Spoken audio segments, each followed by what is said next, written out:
Jangan pula kita tak bersokin, suka pula ni menjakat. Berdosa bu, orang yang tak layak dapat jakat tu ni menjakat berdosa. Ini sampaikan ni. Apalagi batu bara, minyak kita, wah boy, berapa banyak tu minyak bumi tu, berdosa lah pemerintah Indonesia ni. Ini nanti kalau aku unggah tak macam mana lah, tak diciduk nanti saya di pemerintah kan. Saya unggah nanti di Facebook ni ceramah saya ni kan. Memang tapi memang betul berdosa pemerintah Indonesia ni sama kita pak. Apalagi sempat mengesokin lah Indonesia ni. Ampun lah gara-gara itu kan. Seharusnya kita ini luar biasa kaya makmur kita ni kan. Jadi sebetulnya itu pengeboran minyak, tambang minyak, tambang batu bara, segala macam jenis tambang di Indonesia dan seluruh dunia itu wajib zakat kalau pemiliknya orang Islam. Kalau enggak berdosa dia di sisi Allah Subhanahu wa taala. Harta rikat, harta galian. Makanya bagaimana berdosanya pemerintah Indonesia ini pada umat Islam coba. Harta rikatnya enggak dibagikan ke kita yang mesokin nih. Ada yang merasa mesokin pak? Ada yang merasa mesokin bu? Kalau tak ada mesokin, berarti kayu lah kita. Jangan pula kita tak mesokin, suka pula ni menjakat. Misalnya tahun ini kita dapat jakat, tahun besok tak dapat. Ngapa? Apa pula kita dapat jakat? Pak pengurus, Aiman lah baru beli Honda. Honda itu sebulan 1 juta. Anak minta jakat pula, berdosa bu. Orang yang tak layak dapat jakat tu ni menjakat berdosa. Ini sampaikan ni. Ayolah 19 menit pula ni. Belum siap. Ya bu, jadi harta rikat, menemu harta-harta terpendam. Ya kan? Misalnya ibu gali tanah, jumpalah kayu cendana. Mahal sampai mencapai 90 juta lebih, wajib dikeluarkan. Gitu. Itu namanya harta rikat, harta terpendam. Apalagi batu bara, minyak kita, wah boy, berapa banyak tu minyak bumi tu, berdosa lah pemerintah Indonesia ni. Ini nanti kalau aku unggah tak macam mana lah, tak diciduk nanti saya di pemerintah kan. Saya unggah nanti di Facebook ni ceramah saya ni kan. Memang tapi memang betul berdosa pemerintah Indonesia ni sama kita pak. Apalagi sempat mengesokin lah Indonesia ni. Ampun lah gara-gara itu kan. Seharusnya kita ini luar biasa kaya makmur kita ni kan. Aku dapat zakat, aku memang tak punya apa, tak perlu zakat, berdosa. Yang keenam, zakat fitrah. Zakat fitrah ini Bapak Ibu, walaupun dia dapat zakat, ya kan? Walaupun dia bakal dapat zakat, dia wajib mengeluarkan zakatnya. Misalnya malam raya nih atau malam ke-26 dia tak ada duit. Dia punya parang sebiji. Datang ke tetangga, misalnya datang ke Pak Helmi atau datang ke Pak Muharram atau datang ke Pak RT kan. Pak, saya nak zakat nih Pak, cuman saya tak ada duit. Misalnya Pak Helmi atau Pak RT bilang, kau kan dapat zakat bagal. Iya, tapi saya wajib zakat juga.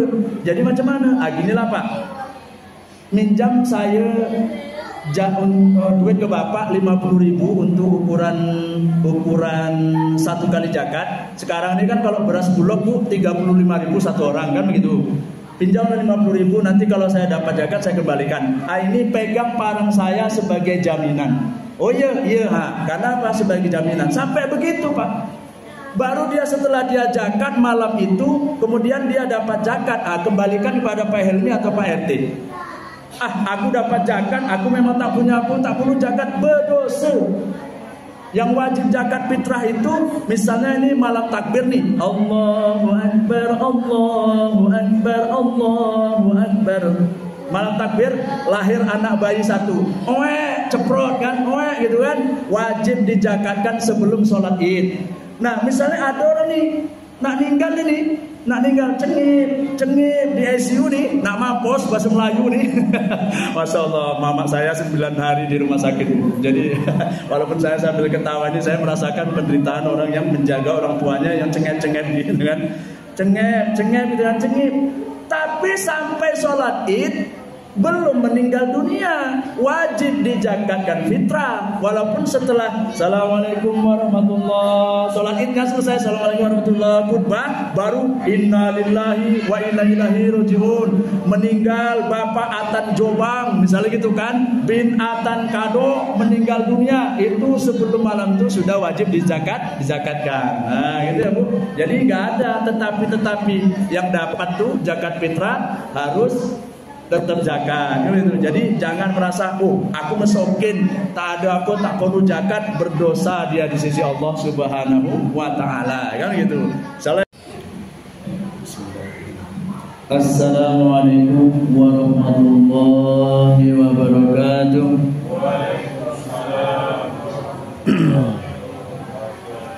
Alhamdulillah nahmaduhu wa nusalli wa nusallim ala rasulil karim wa na'udzu billahi min shururi anfusina wa min sayyiati a'malina may yahdihillahu fala mudilla lahu wa may yudlilhu fala hadiya lahu.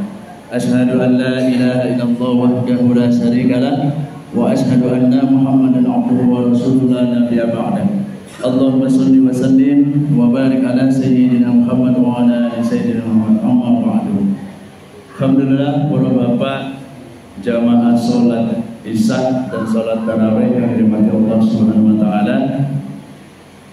Kita kembali bersyukur Bapak Ibu bahwasanya kita ini di bulan puasa ini diberi kekuatan iman dan kesehatan oleh Allah Subhanahu wa taala sehingga kita masih bisa melaksanakan ibadah puasa dan kemudian melaksanakan perintah sholat fardu dan juga sholat tarawih berjamaah. Maka ini patut bersyukur dan ucapan alhamdulillah. Kemudian sholat dengan salam, mari kita lagi dan lagi kita bacakan, kita niatkan tujuannya kita Nabi Muhammad SAW dengan ucapan Allahumma sholli ala sayyidina Muhammad wa ala ali sayyidina Muhammad. Mudah-mudahan kita semua yang kiamat diakui sebagai umatnya sehingga kita nanti akan mendapat syafaat dari beliau di akhir di yaumul kiamat. Amin Allahumma amin.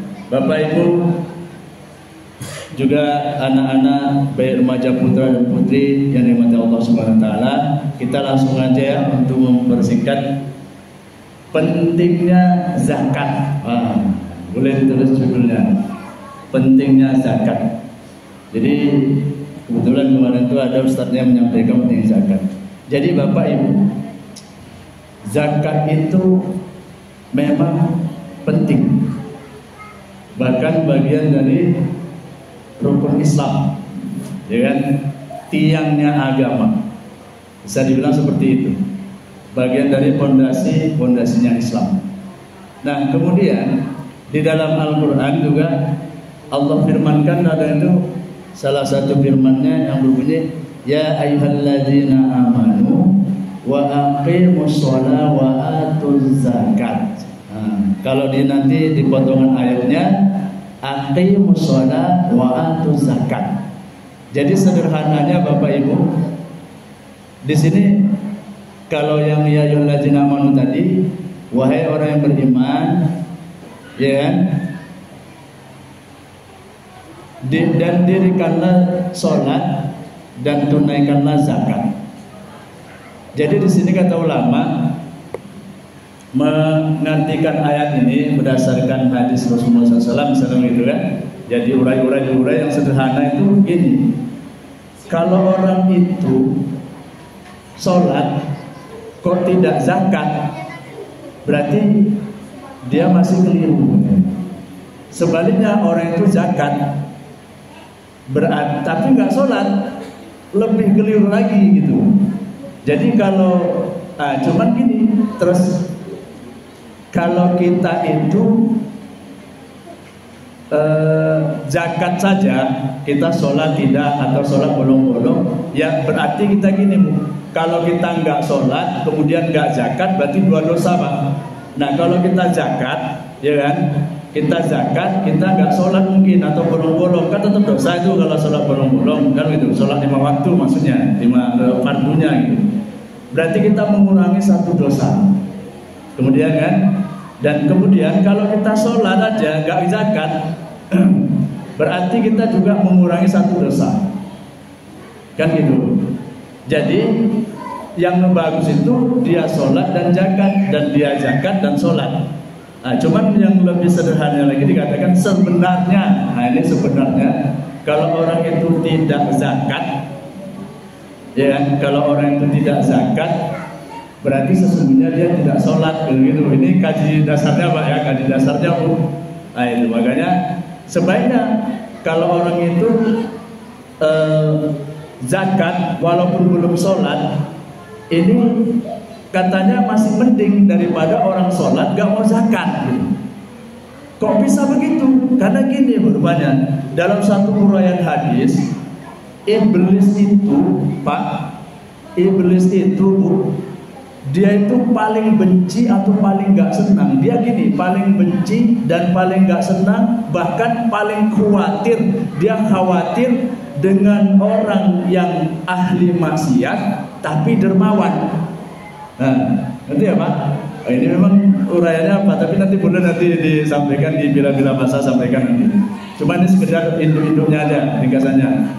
Iblis itu ternyata sangat tidak senang dengan ahli maksiat tapi dermawan.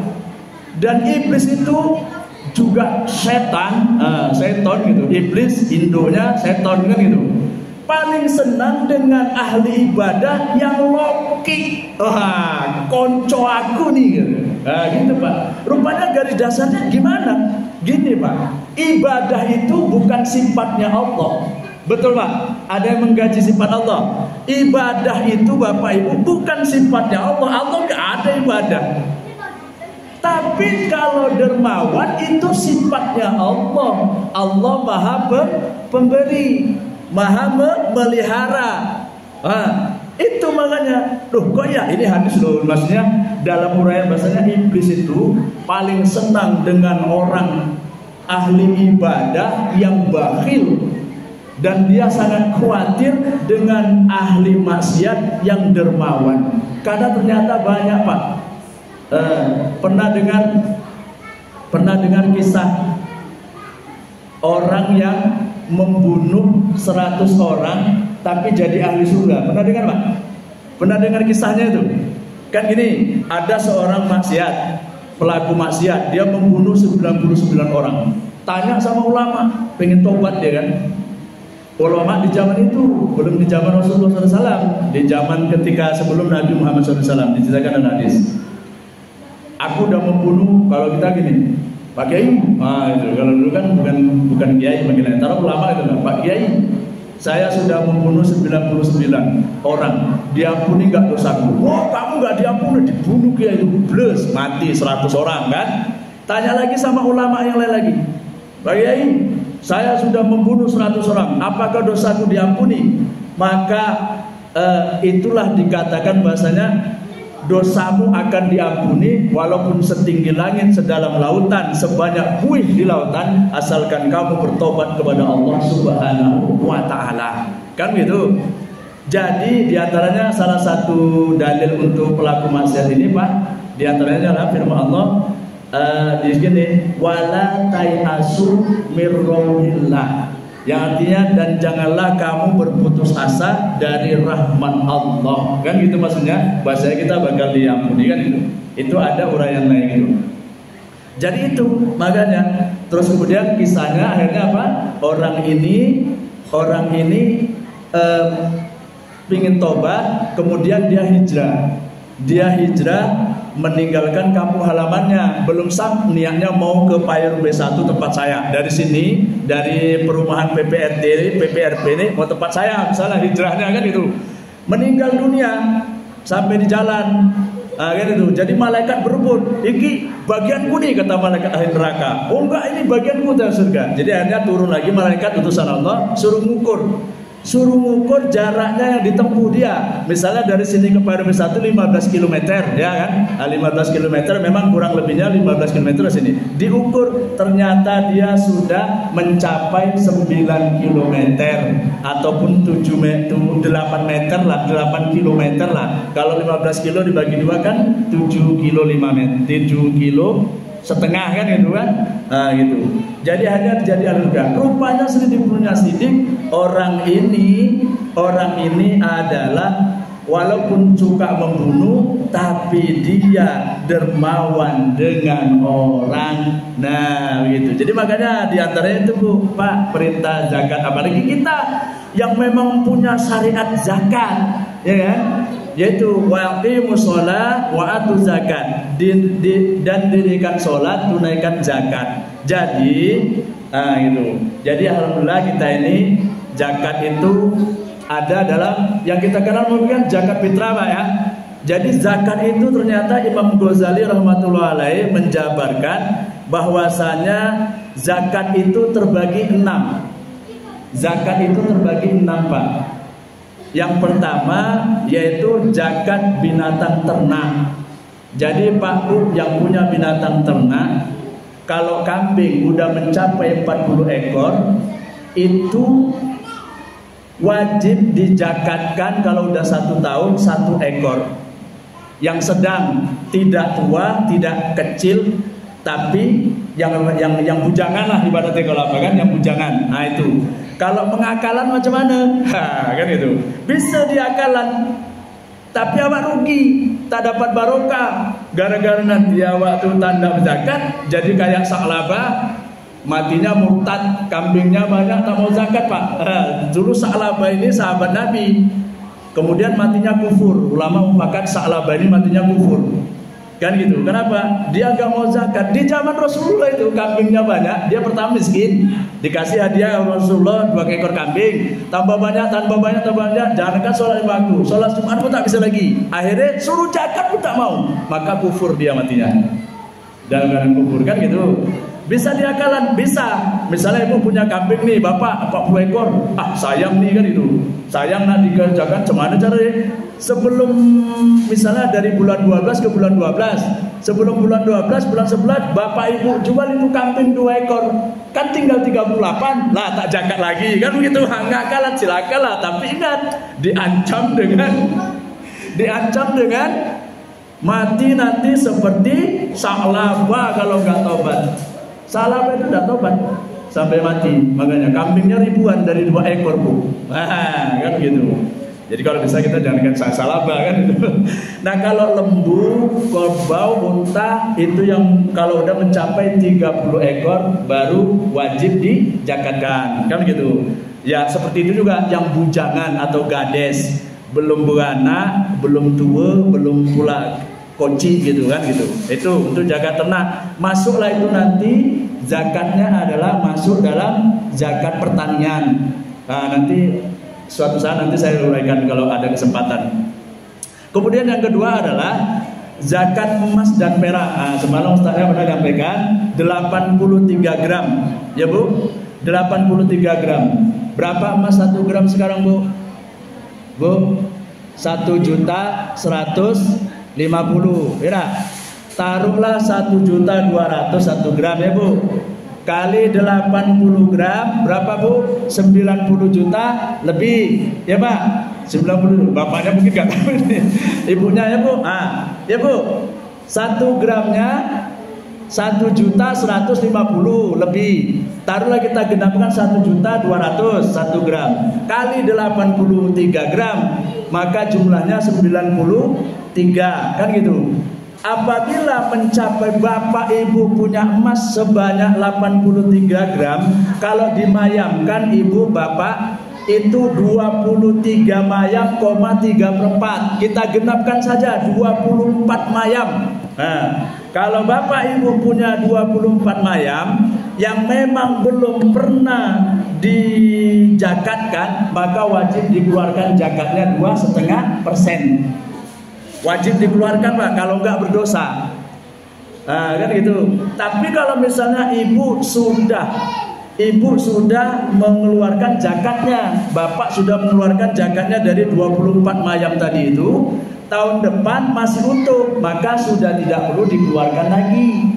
Lain kalau nambah emasnya, yang nambah itu dikeluarkan dari sisa 80 gram pertama tadi, kan begitu. Paham ya Bu? Jadi dikeluarkan 2,5%. Kalau dirupiahkan, misalnya kan berarti 90 juta per 1 jutanya 25.000 ibu. Berarti kalau ibu berpenghasilan, bapak berpenghasilan 1 tahun 90 juta lebih, dikurangilah per 1 jutanya 25.000. Kalikan berapa Pak? Kali 90.000 kali 12 bulan itu. Nah itu diantara geraknya itu. Kalau perak itu 2 kali lipat. 2 kali lipat dari emas. Kalau wajib zakatnya emas itu 83 gram ke atas, maka perak 2 kali lipat. Berarti 166 gram perak wajib zakat kali 2,5%.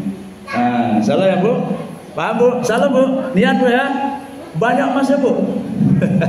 Banyak emas. Ya, kalau yang punya minimalnya ini nambah wawasan. Kemudian yang ketiga adalah zakat modal perniagaan. Yang wajib dizakatkan ini modal perniagaan.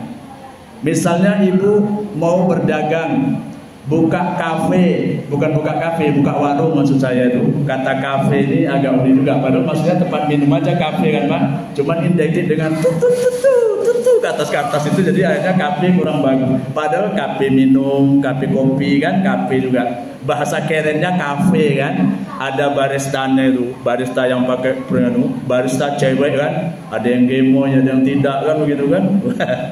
Jadi kan Pak, pakai kopi press gitu. Harganya 20.000, sorbu dingin. Wah, misalnya gitu kan. Kok tahu Mas Tan? Saya pernah minum, diajak kawan. Gak bisa nolak kan gitu. Ikut jelah gitu kan. Astagfirullahaladzim. Tapi ya gitu. Jadi itu misalnya kita buat perniagaan, modalnya itu mencapai 80 juta atau itu 90 juta, buka warung itu, maka wajib dikeluarkan dulu 2,5%. 90 itu per 1 jutanya dikurangi. Sedangkan modal aja tak cukup, ini pun ngutang nak dikeluarkan pula zakat, terserah. Kalau bahasa gaulnya seterah kan gitu kan, bukan setengah, seterah gitu kan, terserah kan gitu. Begitu hukumnya, kalau nggak dilaksanakan berdosa. Begitu, berdosa kita. Ya. Terus kemudian zakat yang keempat adalah zakat rikat. Zakat rikat ini misalnya kita gali tanah bikin septic tank, atau gali tanah bikin lubang sampah, terjumplah wote kawon. Ayo Pak, wote kawon. Atau misalnya kowis keris ya Bu, keris. Atau batu akik macam saya nih. Aduh, saya ingat musim batu akik. Jadi anak kawan saya nih setiap pulang main, dia koncing di bawah batang sawit di samping rumah dia Pak. Koncing itu cur gitu kan, cur setiap malam selama bertahun-tahun. Begitu musim batu akik, tak sengaja di koncingan dia tuh batu diambil, digosok sama bapaknya agak moli. Yang bertahun-tahun di koncingan di anak itu laku 300.000 Pak. Zaman itu kan, kan itu. Kalau yang tahu, nah begitu juga dengan kita gali jumpa keris atau batu giok atau segala macam lah gitu kan. Dibuka, rupanya ada keris itu sama ahlinya ini Bapak Ibu. Berkualitas, betul Pak. Keris ini kalau yang sama ahlinya itu walaupun dari pelembahan, itu berkualitas bagi yang tahu. Dibelilah misalnya 100 juta Bu, maka wajib dikeluarkan 5% kalau harta rikat ini malah 5% dari harga galian namanya. Jadi sebetulnya itu pengeboran minyak, tambang minyak, tambang batu bara, segala macam jenis tambang di Indonesia dan seluruh dunia itu wajib zakat kalau pemiliknya orang Islam. Kalau enggak berdosa dia di sisi Allah Subhanahu wa taala. Harta rikat, harta galian. Makanya bagaimana berdosanya pemerintah Indonesia ini pada umat Islam coba. Harta rikatnya enggak dibagikan ke kita yang mesokin nih. Ada yang enggak mesokin Pak?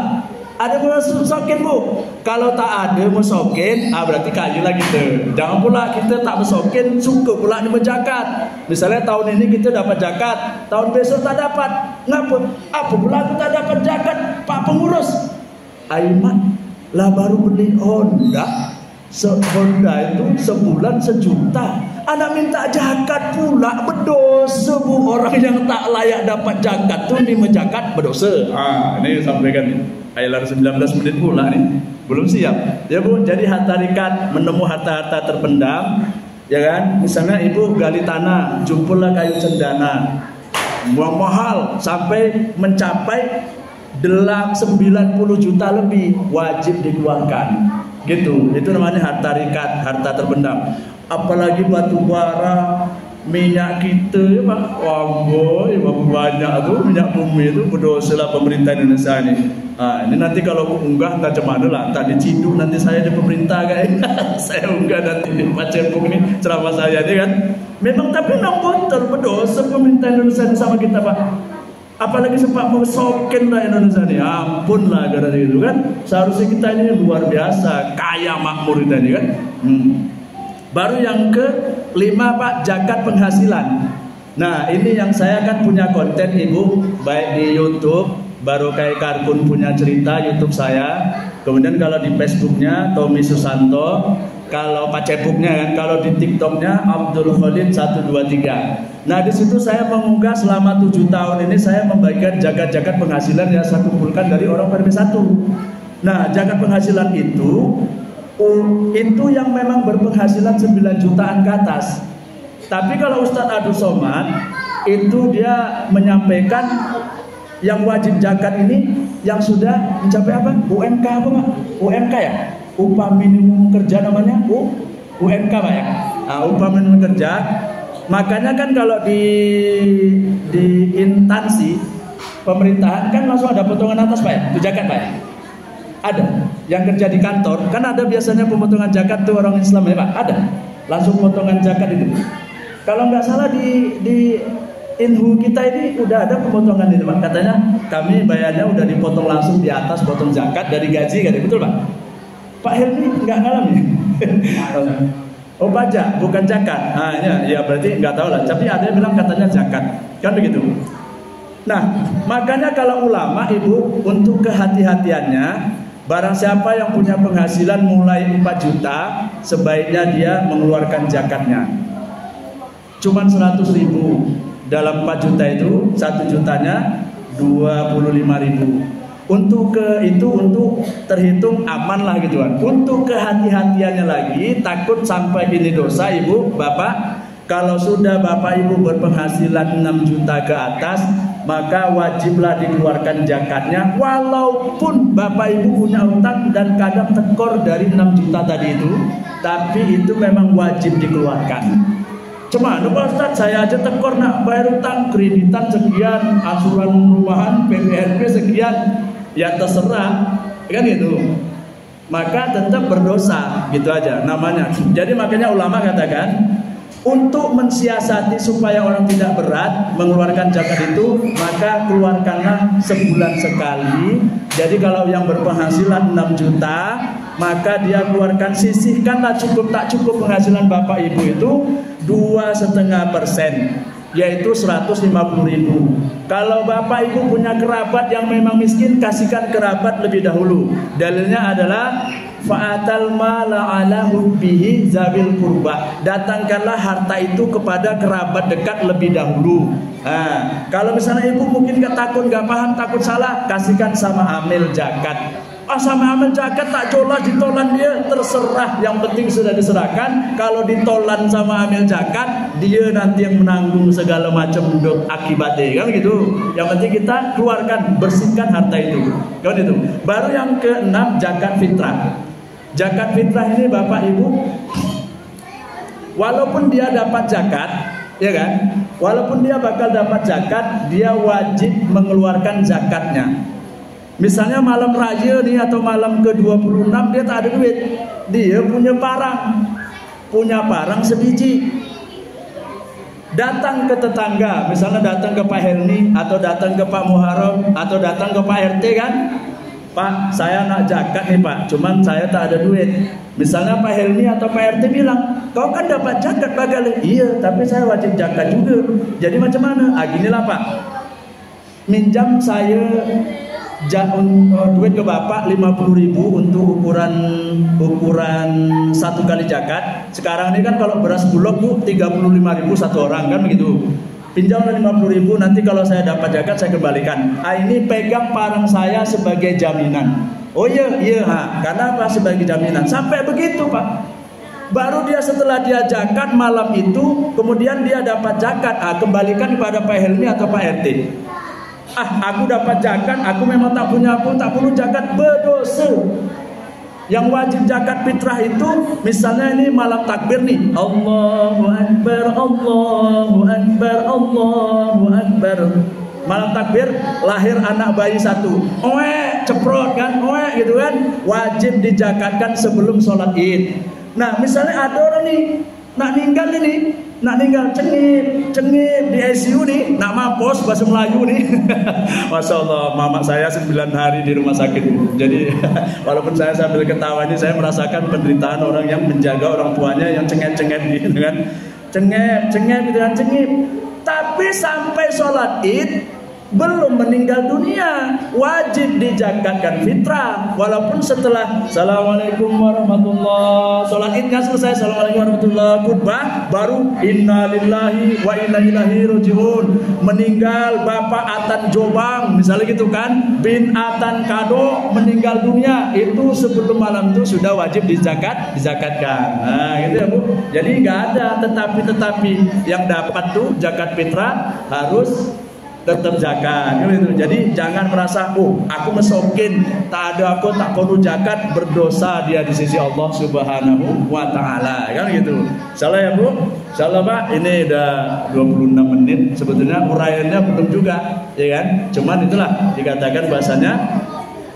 Saya bacakan terakhir hadis, bahasanya ada hadis yang dikatakan Bapak Ibu, terakhir lah ya, saya bacakan hadisnya ini. Hadisnya berbunyi dari riwayat Bazar. Hadisnya berbunyi begini, Inna tamama islamikum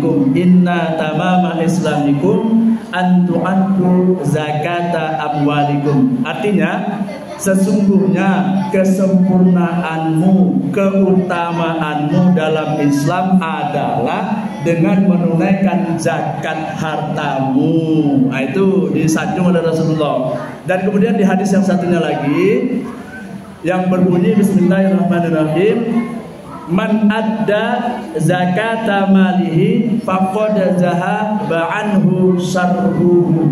Yang artinya barang siapa yang menunaikan zakat hartanya, maka dia menghilangkan keburukan hartanya. Jadi sederhananya dari hadis ini Bapak Ibu, kalau kita nggak mau zakat berarti harta kita buruk di sisi Allah Subhanahu wa taala. Kalau lah buruk, banyak penyakit. Kalau lah sakit, keluar juga water tuh dari kita. Percaya tak percaya kan gitu. Jadi dengan mengapakan harta, insya Allah kita akan selamat dunia akhirat. Badan kita akan sehat. Walaupun sakit, kita tidak berdosa di sisi Allah SWT telah menunaikan zakat. Hadisnya ini riwayat Muslim, riwayat Ibnu Huzaimah, dan riwayat Tabrani dalam kitab At-Targhib. Mudah-mudahan yang saya sampaikan ini bermanfaat. Untuk kedepannya lagi kalau ada kesempatan, saya ingin menguraikan lagi yang lebih rinci perkara zakat ini. Mudah-mudahan apa yang kita dengar ini bisa menjadi tambahan ilmu untuk kita, dan kita niat amal untuk sampaikan. Dan apabila menyinggung Bapak, saya mohon maaf. Bila juga menyinggung Ibu, saya mohon maaf. Saya ini dengan doa ibadat majelis, Subhanallah wa bihamdihi, subhanakallahumma wa bihamdika, asyhadu an la ilaha illa anta wa astaghfiruka wa atubu ilaik. Assalamualaikum warahmatullahi wabarakatuh.